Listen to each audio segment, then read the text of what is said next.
Have you ever opened a document and it looks like this? Spaces are everywhere, it makes no sense, you don't know what formatting did what, but you manually start to delete one space at a time. Instead of that, let's try something different. So we're going to go Control H, and it's going to pop up our Find and Replace box.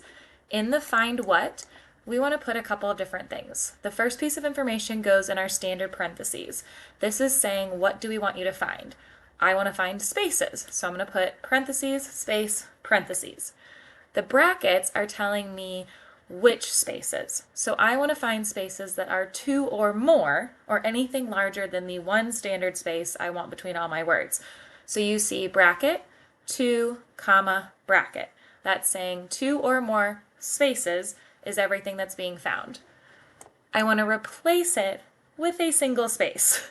So \1 is saying anything that is two or more spaces should become one space. You're going to open up your more options. Make sure you click use wildcards here. And then we're going to click replace all. You'll notice it found all 14 replacements, anything two or more, did them all at the same time, and now I'm ready to roll. Easy as that.